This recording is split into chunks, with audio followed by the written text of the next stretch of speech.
Hi everyone, this is the 10th lecture for Global Business Environment. This week we're looking at another challenge for the established economic order, which is economic integration and disintegration. So in this lecture we'll look through some definitions of what that is. We'll look at how it challenges our basic model of the economy that we've been using. We'll look at some of the political challenges because it is in essence a political issue. And we'll look at some opportunities for states as a result of or economies as a result of potential disintegration. So globalization, as we've talked about in a previous week, is that defining characteristic of the global business environment. It is essentially the process of countries trading more freely with each other, which allows for specialization and overall comparative advantage to be developed. Countries specialise in what they're best at, and therefore there's overall growth because everyone's able to do what they're most effective at. Globalization's kind of brought a lot of countries out of poverty. It's given us all a lot of opportunities as consumers, and it's led a lot to this kind of new age of broad economic growth and inclusion in the market that we all experience now. Economic integration is this kind of harmonization across countries. It's where markets start to become homogenized across different regions. We have institutions developing which actually facilitate all this, and we have political structures as well which facilitate globalization and this process of economic integration. This is through a reduction in regulation between countries, allowing for an increasing flow of goods and the factors of production across borders. We have FDI inflows and outflows and GDP, which we use to measure this phenomena. So we're looking at how countries grow overall, their gross domestic product, and we're looking at how they actually facilitate direct investments and with either coming into the country or going out from it as well. There are several different forms of economic integration, and there's different levels we can talk about. And the most simple level in terms of economic integration between two countries or several countries would be preferential trading agreements, either bilateral or multilateral. That's quite common. We see those announced quite regularly. I think we've just recently had one announced with Japan. We've got various different ones in the UK with, for instance, New Zealand and Australia for agricultural goods as well. Free trade areas are between several countries where they decide to put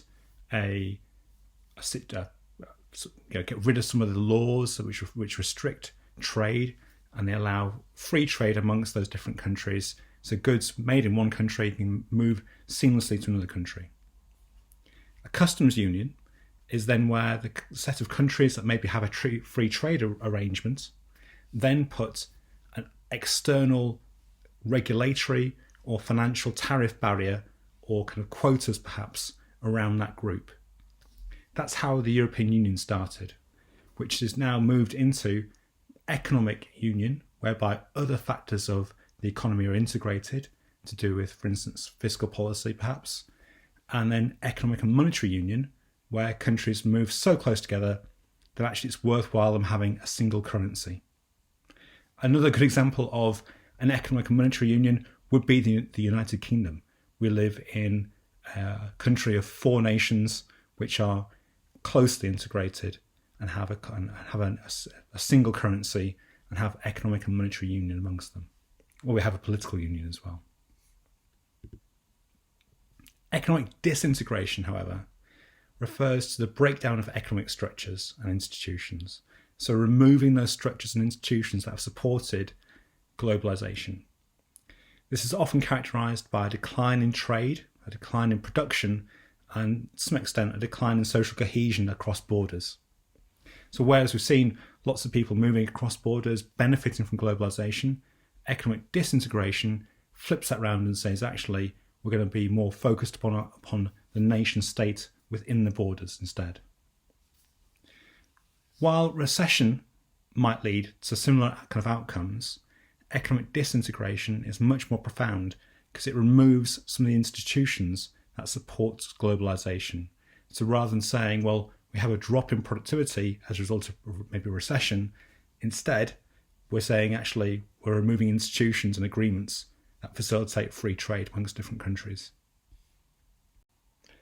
There may be negative impacts on the economy as a result of economic disintegration.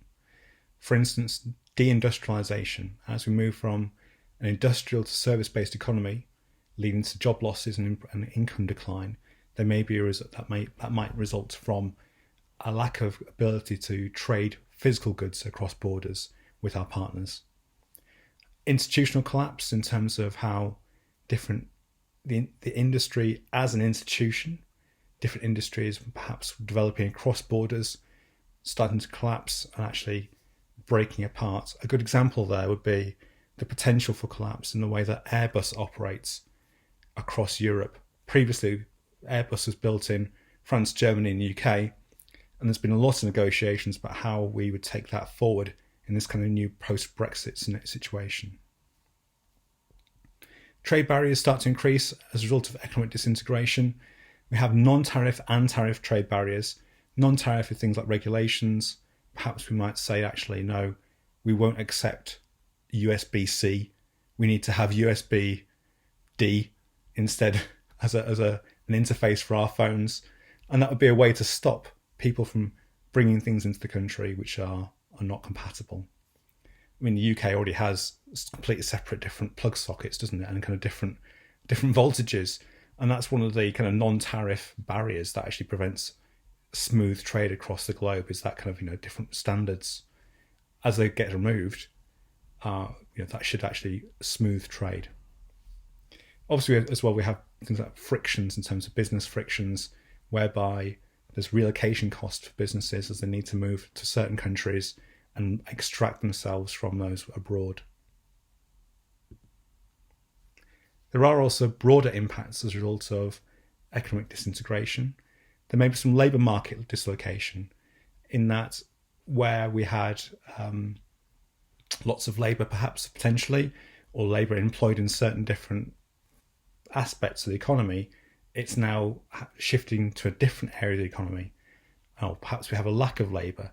That's certainly what we've seen in the UK, is we have a lack of labour, particularly skilled labour, in many different areas of the economy. We may also see increased exploitation of labour, particularly in terms of workload and precarity, in terms of the conditions that people are employed under would no longer be protected in the same way they were previously. There's a potential for rising social inequality, and obviously we may see population decline and outward migration as a result of these processes. In reality, in the UK, on that last issue, in terms of outward migration, we've seen an increase in migration to the UK as a result of fewer controls imposed as a result of our previous membership of the EU and our access to a skilled labour force there.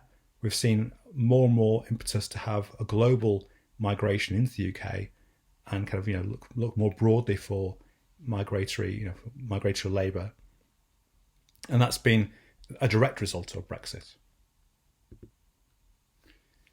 So a lot of these factors are the result of political populism. Both Nigel Farage of the Reform Party in the UK and Viktor Orban of Hungary are populist political leaders. The other examples might include people like Jeremy Corbyn on the left in the UK and President Erdogan in Turkey, probably more on the right. These politicians across the board focus on national interests, upon individuals within the country, rather than on broader global issues. So Nigel Farage is quite often talking about the need for us to focus upon British goods, British values and so on in our society, and really bolstering that. And all that leads to an impact upon economic policy. I've said these people are largely conservative, largely socially conservative. That's not always the case, but there has been a trend towards populists being kind of evoking a point in the past socially, which they want to harken back to. So Nigel Farage is always talking about wanting to go back to a greater time when Britain was better and there was more sort of social cohesion. Donald Trump talks about making America great again, as it was great in the past, but now it no longer is. Orban talks about wanting to return to a more cohesive society in Hungary as well. Across the border, though, as well, these populist politicians generally reject neoliberalist traditions of free trade and economic integration across the board, across the globe. So they are very much anti-globalist in that sense. I think as well, it's worthwhile pointing out that most of them offer some kind of simple set of explanations as to why there is inequality in society and why there's a lack of growth. And that is usually then solved by their populist focus instead upon nationalist economic policies. So, a couple of examples now. Britain leaving the EU, Brexit, is a fantastic example of economic disintegration, although this is not to say that this is the only example. Obviously, 2016, there was a referendum on UK membership of the EU, resulting into a close vote to leave the Union. This was really driven by a populist reading of the costs of being in the EU. There's a perception that the EU was costing us upwards of 30 billion a year just to be members, and there wasn't a great deal of reciprocal benefit from being a member of it. And this was actually stifling UK growth. There's a left-wing as well belief in that the EU is kind of malign in some way as a result of the way that the EU had intervened with the Mediterranean states during the Eurozone crisis. So during the sovereign debt crisis in 2012, 2014, the EU was promoting more free trade, more laissez-faire, more market-focused solutions upon countries which previously had a very strong socialist tradition. As a result, many politicians on the left started to believe that the EU should be cast aside. It wasn't really serving the purpose it should do, which was to protect individuals and the population citizenry. The immediate impact of Brexit was quite severe, but it wasn't as drastic perhaps as we might have feared. There was obviously a kind of a dollar to the pound readjustment. The pound fell against the dollar.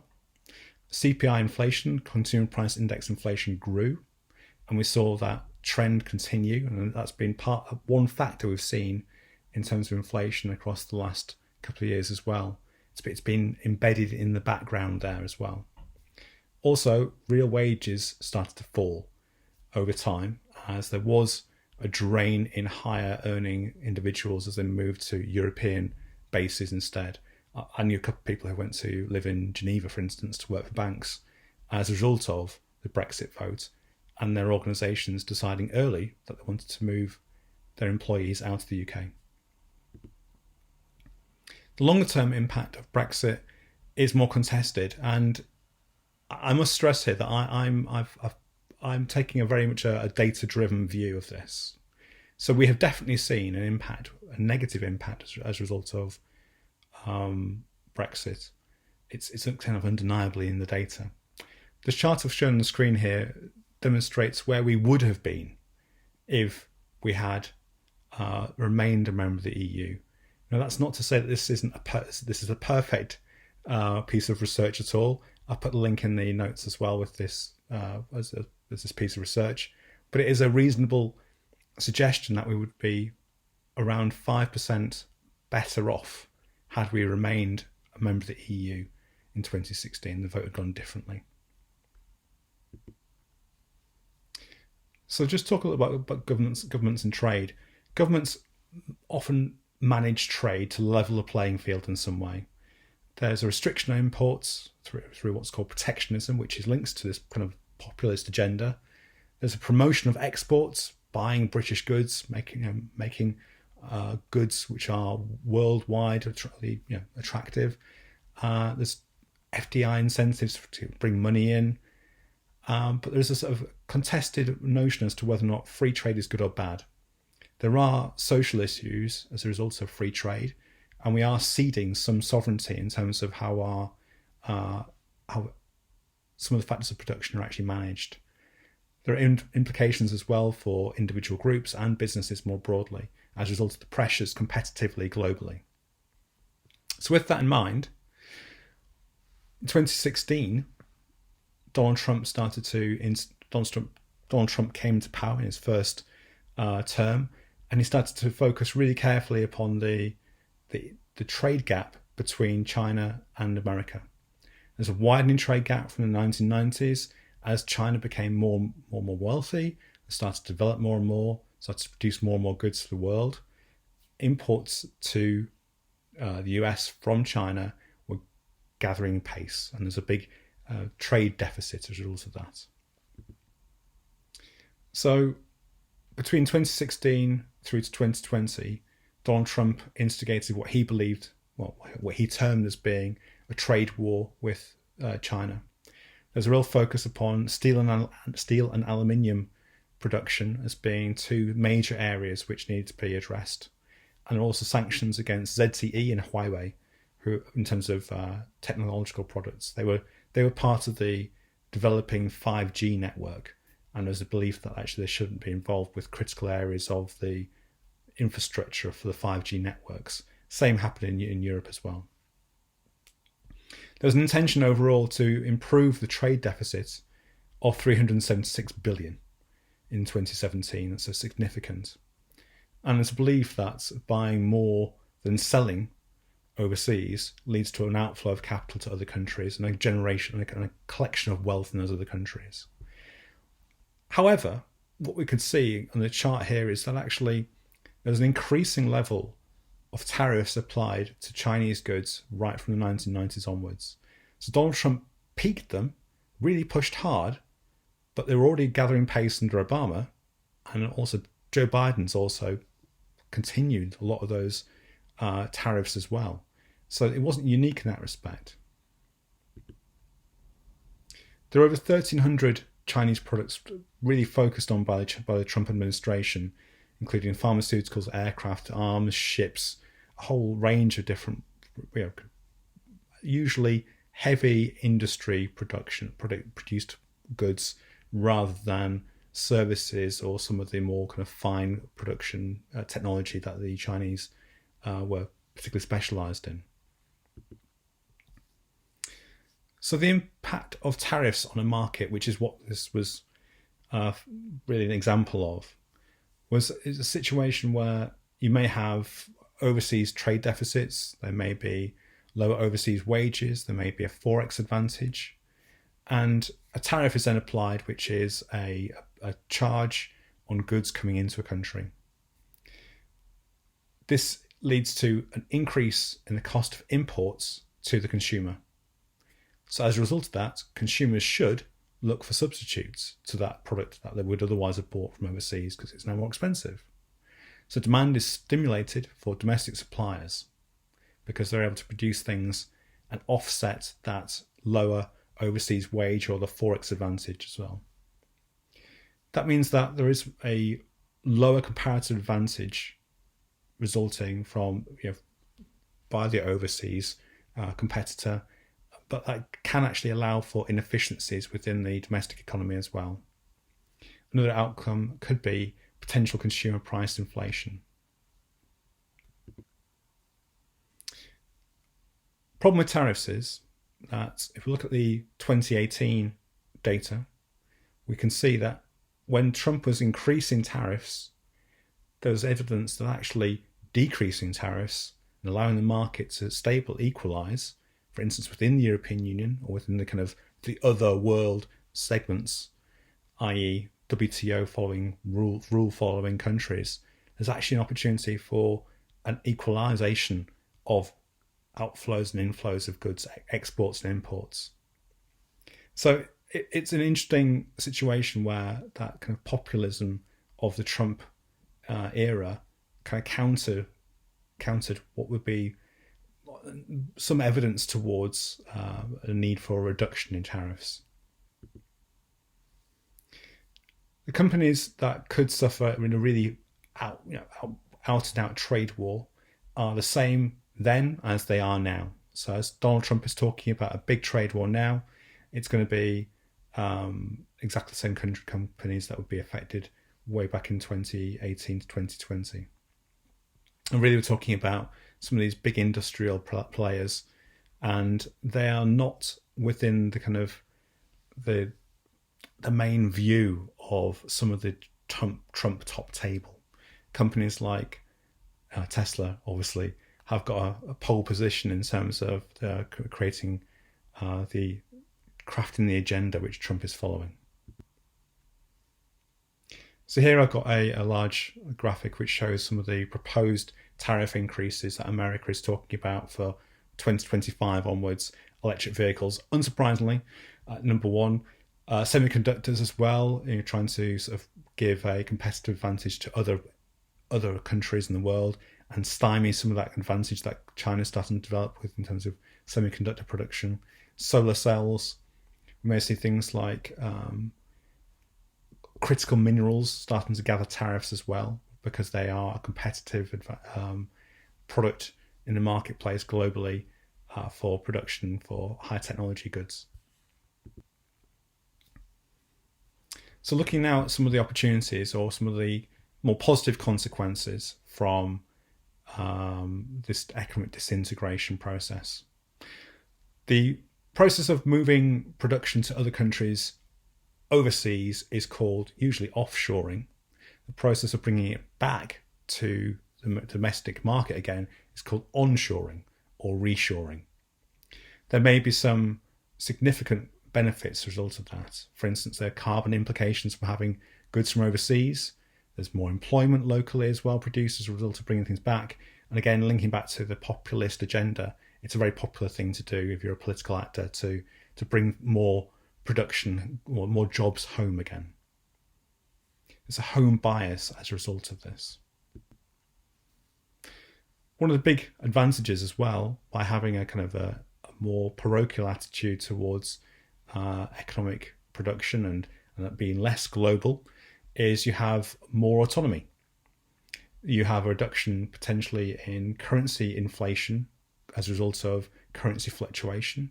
So you could actually have a more stable economy potentially. You have an improvement potentially in sovereign debt as a result of more taxes from your country staying within your borders. You have more flexibility regarding what you put taxes on. You have potentially an opportunity to look for more trading partners which you weren't able to link up with previously. That's one of the big arguments about Brexit, was that there would be an opportunity for us to become Singapore-on-Thames, whereby we could actually look around the world for more global trading partners rather than being stuck with our local neighbours. There's opportunities for domestic industry as well to thrive without competition from overseas and potentially innovate as well, leading to hopefully more sustainable development. We're buying things from closer by. We're not kind of shipping things all around the world, and it might actually be better for us overall in terms of climate change as well. There's been a long-standing movement in every era for some kind of buy local or buy national agenda. I've just got the most recent example here, but sort of British is best, kind of buy British kind of approach.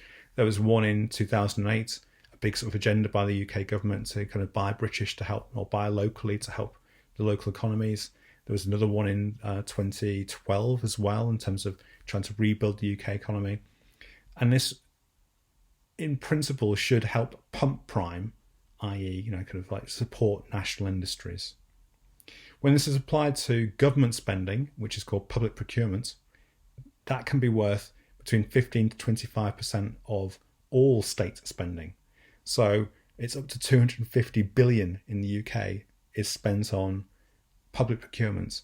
And if we're talking about buying everything domestically, then that's a really significant benefit for the UK economy in terms of recycling cash within the UK economy. Some of the ways that buying local is facilitated is through a reduction in regulation, i.e. you want to try and deregulate local markets and get rid of inhibitions in terms of stopping you from buying locally. You'd have more food security as well in terms of you buying more from local producers, and therefore they would hopefully grow more. There'd be more demand in those agricultural markets. You should have more employment, and you should have as well increased level of political accountability as a result of the expenditure being kept locally and nationally leads to a a more positive income, also more positive interaction between the political classes and the economic producers as well. Okay, thanks everyone. I think that was a reasonable overview. As I said, I've tried to kind of give a perspective on what this situation is. A couple of examples in terms of Brexit, which was about regulation, about moving away from a free trade area, about America, which was about potentially increasing tariffs to protect its national economy, and just a couple of opportunities as well in terms of what that might mean for the state. Please this week make sure you do the reading, which is the 2 short articles on USA and China and the UK Brexit. We'll be talking about those in the seminar and analysing those 2 situations in terms of what could actually happen to the domestic markets in that situation. Also as well, this week and next week and so on, please be on time to classes and lecture. And this week you were great in the lecture. That's not always been the case. Class is the same, so please, it really helps us out. Thank you very much. Bye.